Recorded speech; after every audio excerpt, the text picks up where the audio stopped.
It's so cool to be here.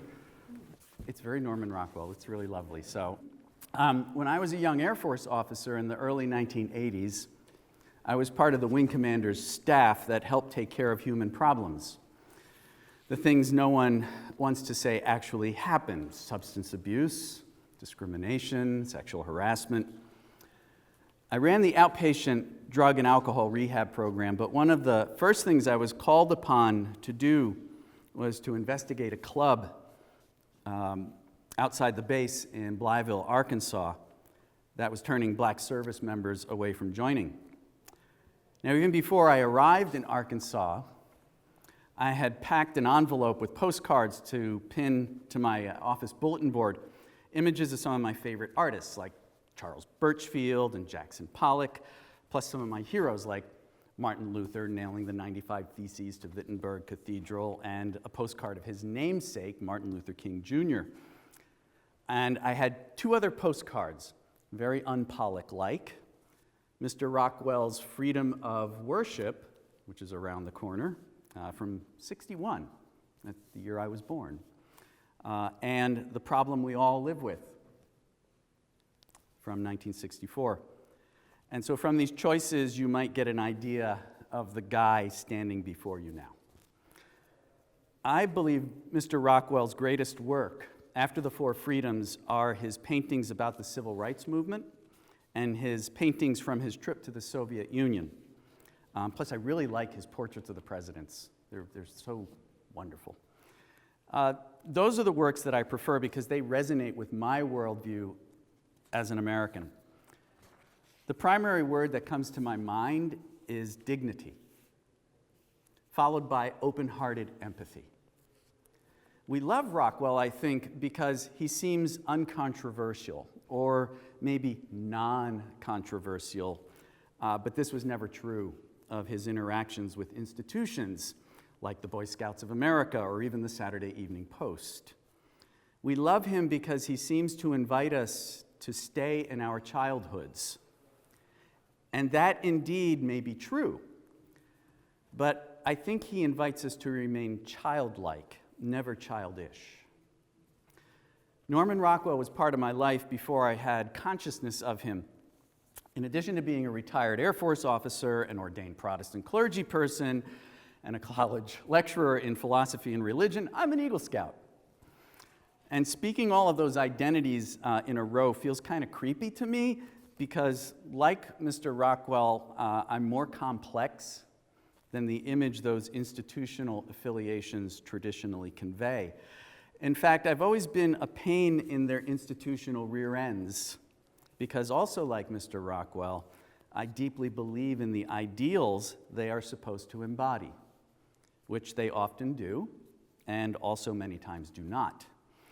But perhaps again, like Mr. Rockwell, I'm no fundamentalist or Puritan. Albeit prone to disappointment with the failure of our better angels in society and ourselves, I keep searching and I keep trying, like Mr. Rockwell did. Okay, so why do I keep saying Mr. Rockwell? Because in my home, that's what we called him. I grew up in North Brunswick, New Jersey, when there were still trees there, and farms, and the national headquarters of the Boy Scouts.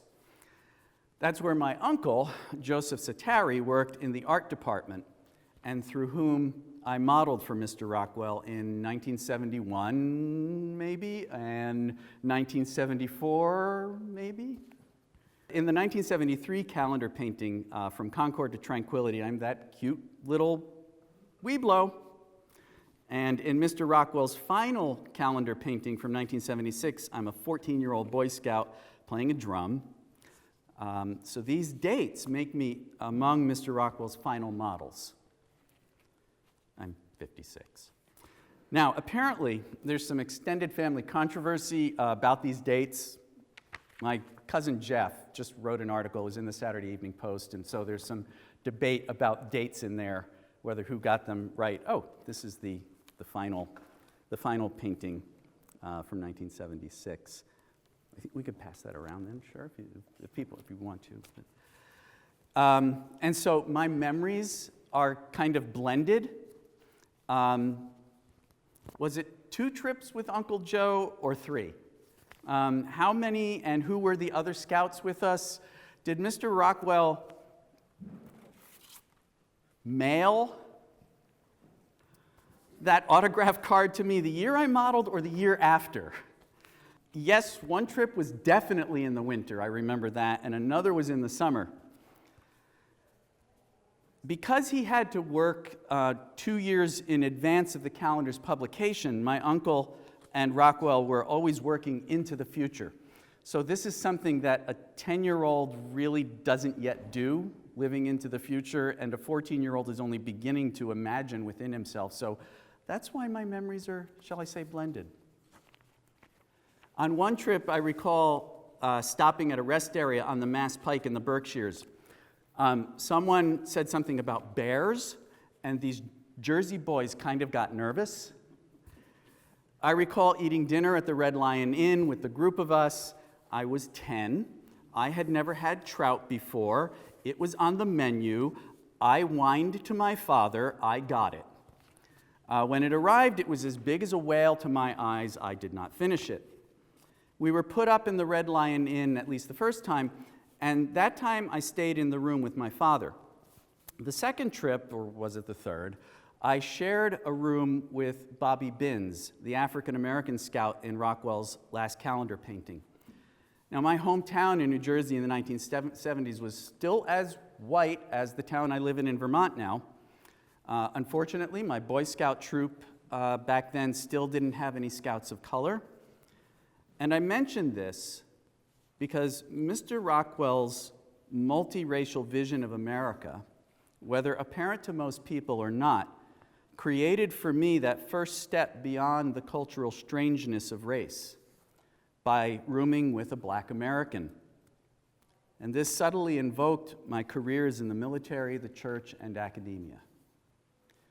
Now, one way I can verify another event of greater significance is to recall standing in Mr. Rockwell's studio beside my father, while he, my uncle, Mr. Rockwell, and Rockwell's photographer discussed something that seemed to embarrass Mr. Rockwell. The men were somewhat solemn, and for good reason, talking about the recently reported news about some arrests President Nixon was accused of being involved with. Now, I was raised with a certain political consciousness of an Eisenhower Republican variety, so I stood there near the adults as I always wanted to be involved in the discussions of politics. Yes, I was 10. This is all my father's fault. Looking down, pipe dangling, maybe even scuffing the floor with his shoe, Mr. Rockwell seemed to grin a little bit when Nixon's name came up. What did he know? I wanted to know because I could read something of the expression in his face. I was about to pipe up myself, and feeling that energy from beside him, my father spun his head stealthily to the side and down, looking me square in the eyes, and said sotto voce but firmly, "Don't." So I didn't get to talk about Watergate with Mr. Rockwell, but he did arrange my hair. Back in New Jersey, I announced at school that Norman Rockwell had combed my hair, and so I never had to wash it again. I suspect my own son here likes that story. Sorry, you must wash your hair. The 1973 painting is a prelude to the bicentennial in 1976, and in fact, everyone's work at the time was a prelude to that. The painting, as some people say, is really kind of socialist realist in style, if you think about it. It's just with American flags instead of Russian ones. Now, I don't know if this was the first time he used this kind of heroic profile format for a scouting calendar. And I wonder if his trip to the USSR in the 1960s subconsciously or intentionally influenced his thought about Boy Scout calendars. Of course, Soviet Russians never compared Rockwell's work to their own official form of art. They instead saw humor in his post covers making fun of America. But this painting is all about two things the Boy Scouts want most: patriotism and perfect uniforms. In addition to me, the other two scouts and the Explorer Scout were there in the studio for that trip. The historical Revolutionary War character and the astronaut were not there. And it really stinks that the astronaut wasn't there, because the astronaut is the late Neil Armstrong. Yeah, how cool would have that been? So I think it might still be in the bookstore here, the gift shop. There's a thin paperback book that's called Hidden in Plain Sight: The Other People in Norman Rockwell's America. Its author, Jane Allen Petrick, researched and wrote about the people of color Mr. Rockwell always worked hard to include in his commercial art. One chapter, titled Coloring the Boy Scouts, leads off with a quote from Mr. Rockwell, one that I didn't hear in the studio, but boy did I feel it at times in the Rockwell Csatari context. Prepare yourselves. This is a quote from Norman Rockwell: "That goddamn calendar." Apparently, NR would swear when needed. Mr. Rockwell began to enjoy working with the Boy Scouts again once my uncle became the Scouts' official art director and the go-between between the Boy Scout headquarters and Mr. Rockwell. My uncle and Mr. Rockwell shared that artist relationship. My uncle cites Rockwell as his primary professional inspiration. And yes, he's been painting the annual calendar for the Boy Scouts since 1977. The Boy Scout professionals had exacting requirements for any photographic or imagistic work that was done for them.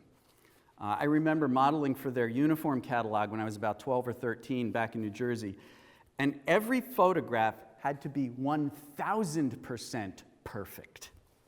The trout we allegedly caught in Farrington Lake in North Brunswick had to be fresh bought from a store and kept on ice until used in the shoot. There were no trout in Farrington Lake. So the 1973 calendar had a problem. The Explorer Scout here is saluting. This is a photograph of the original charcoal preparatory drawing that Mr. Rockwell did. It was a gift to my father from my uncle.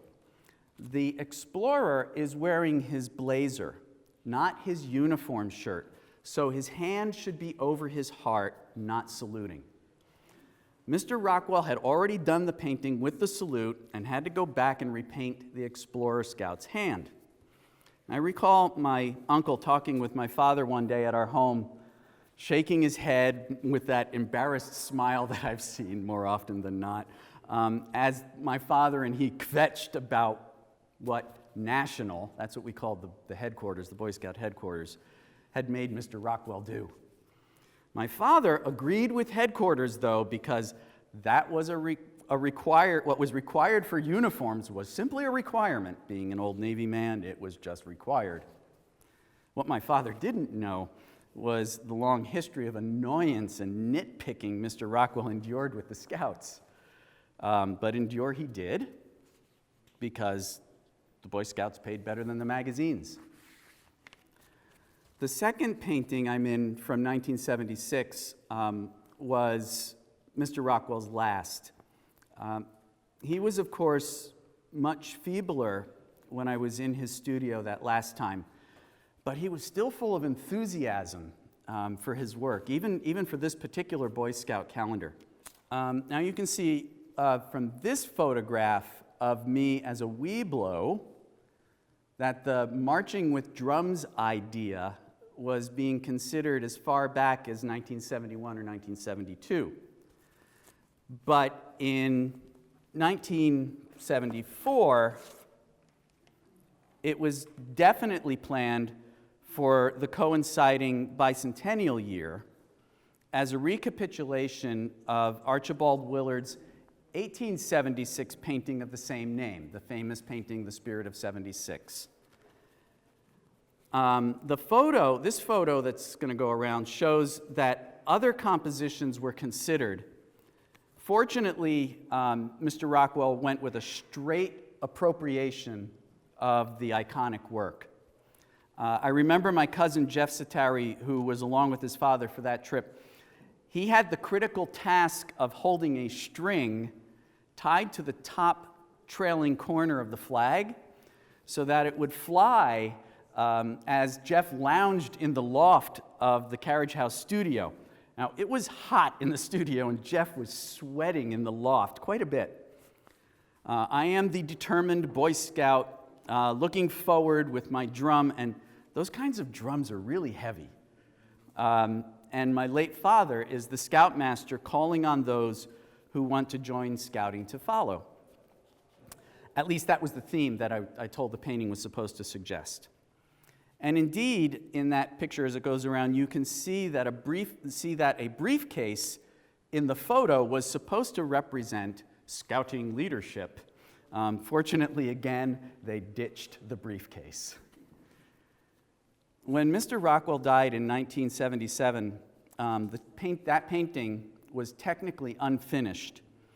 Once more, the Boy Scouts wanted perfection, so they asked or ordered my uncle to finish the painting. He began to comply, and if you were to see the original painting, one of Bobby's boots is finished to detail.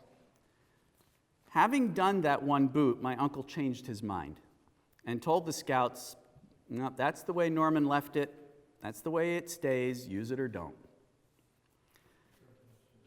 In the 1990s, I was doing my Air Force Reserve duty at Westover Air Reserve Base in Chicopee, some little ways down the pike here. On one trip to the base, not long after this museum had opened, I decided to detour, and I stopped by because a rare exhibition of many of Mr. Rockwell's Boy Scout calendar paintings filled most of the museum, I think.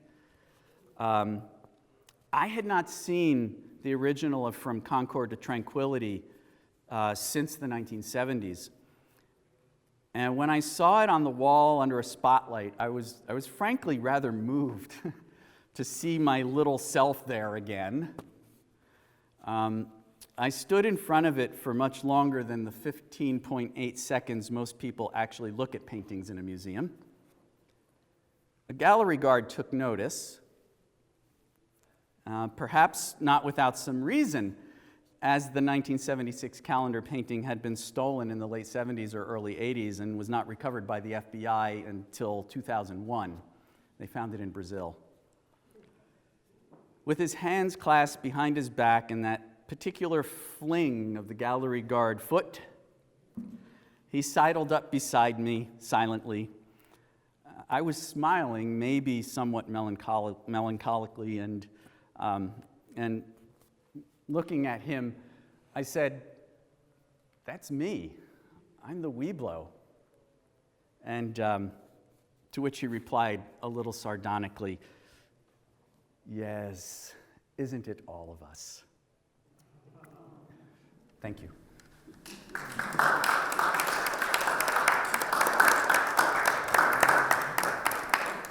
My uncle was, he was, as I mentioned, the art director when the headquarters for the Boy Scouts of America was in my hometown in North Brunswick. He lived in South River, a town over, still lives there. And so he was involved with art and scouting since the 1960s. And then when he became art director, that was very smart of them to put my uncle and Mr. Rockwell together, because that certainly improved the relationship with Mr. Rockwell. As my Uncle Joe said, I mean, Norman Rockwell was my hero. You know, he's in the American Illustrator tradition also, Howard Pyle, Maxfield Parrish, the Wyeths. And so he was the one who said, when I was 10, and darn cute, just like my kids, he said, "Okay, we need a Weeblo, and you've got that full-out Weeblo, uniform. Let's go to Stockbridge." And so that's how I first came up to model for Norman Rockwell. But I've been in some of my uncles too. I think the 1977 Boy Scout calendar that was the one my uncle did immediately after Mr. Rockwell's death. I was like, Uncle Joe, why'd you make my nose so big? So yes, yeah, my uncle is still making the calendars for them, and it's sometimes a pain. But he's as passionate about it as Mr. Rockwell was, and loves working with the Scouts themselves. So I'm open to any questions you may have now. Yes? Did you get paid? Yeah, I got paid $38.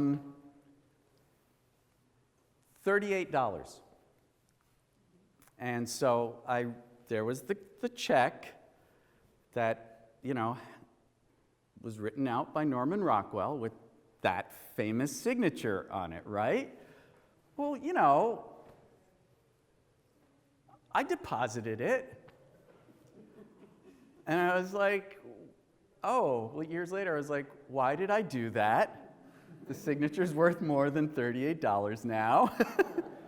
But then, and I had actually forgotten about, where is it? I had actually forgotten about this. This I didn't find again until last year. So now it's okay that I cash a check. Yeah, so where he had sent this to me. It's dated October 24, 73. So yeah. And even though my younger brother didn't model for him, he also sent a Sincerely Norman Rockwell autograph to my brother that I just had framed for him. He doesn't even know about it yet. It's still wrapped in the Christmas paper, so. Shh. So yes. Have you kept in touch with the other models, or do you know where they are? No. That's the thing, guys. Do we have reunions? Do you have reunions here? All right, then. Well, I got to do that. You should contact all the models and have like a model. I know. Actually, I think it's a good idea. Because there was an article, and I was tearing apart the boxes looking for this article from the local newspaper back home in New Jersey from 2001, after the Spirit of 76 had been recovered, and the paper came and interviewed my uncle and my father and Bobby Binns, one of the models, because he still lived there. And so I was like, oh, wow. He's still out there. So, yeah, it would be a wonderful thing to do to And you can photograph them holding the picture that they're in. Absolutely. No, it would be great. Yeah, I will talk. We could reenact how many of them, because there's so many versions. I mean, we would have to get my cousin Jeff to hold the string, right? And we'd have to go back in the studio, and it'd have to be hot in summertime. Actually, the first time I came here, don't tell anyone this story. And it was the first time I had been back here. It was 95. I went out to the studio. Yeah. Leave the room. I won't tell you which gallery guard was there. Okay. And so I went in there, and there was a small group of other folks there, and I was loitering with intent. And the family went out, and I said to the gallery guard, I modeled in here. And he goes, oh, really? Like, oh, God, not another one of them. And I said, I sat on that couch as a little kid, and my feet wouldn't touch the floor. He goes, don't tell anyone. And he unclipped and let me sit on the leather couch again. I'm going to have to look. Thank you.